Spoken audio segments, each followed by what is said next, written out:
Welcome back. Well, yes, you're going to also tell us about having seen the projections or the performance of corruption, but there definitely will be some projections, but in context of the efforts we're doing, is it? In context, since 1999, our best corruption score is still less than 3/10. Less than 3/10. Today, what exactly Transparency International is saying is that 2.7/10 corruption is the same as it was in 2012 and 2014 under President Goodluck Jonathan. And so, Chamberlain, we are moving slower than the tortoise. And so, we both, all of us here, Markwe, Ajure, you and I, we most likely will be in our 80s if we make it to that before we see a corruption score for Nigeria that will be 5/10. Because we move 1.2/10, 1.3/10, 1.5, 1.4. Last year, it was 2.8, now 2.7. When will we get to that point where we can say we even have a P7 or a C6 in corruption? We probably will be in our 80s, going by the speed we're moving. But can we blame President Buhari for the challenges of today? Or can we blame Goodluck Jonathan? Or can we blame Obasanjo? No. Corruption has been with us since history. Indeed, let's look at what is going on in Africa. Now, Transparency International did the most comprehensive survey on corruption in Africa. Out of the 54 countries in the AU, only 6 African countries had a score of above 5/10. And so we can even see within Nigeria before we look at the AU, 1.6/10 in 1999. By the time Jonathan came in, we were looking at 2.4.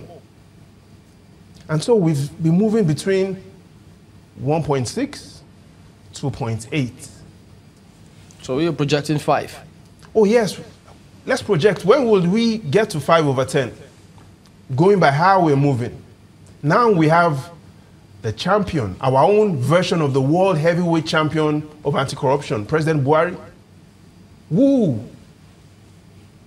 is meant to be the undisputed heavyweight champion of Nigeria to fight corruption. And we still can't get above 3/10. Why? So then we should ask ourselves, because corruption is pervasive and we haven't found creative ways to solve corruption. And we'll quickly talk about the creative ways.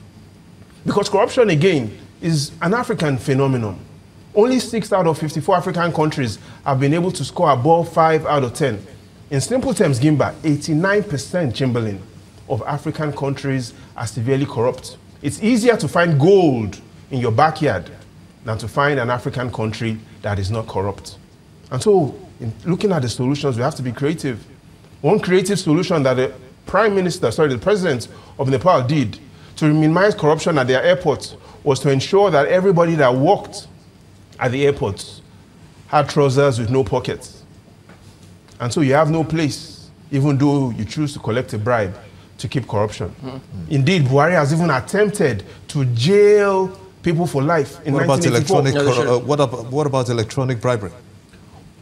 Electronic bribery isn't as pervasive in Nigeria. Most of the bribe is paid by cash. Would this work? Now, Buhari tried this in 1984 by saying, if you have stolen property in excess of 1 million naira, you will be jailed for life. That was exactly what he had done. The Gazette 15, volume 71, 1 million naira, the equivalent of 280 million naira today.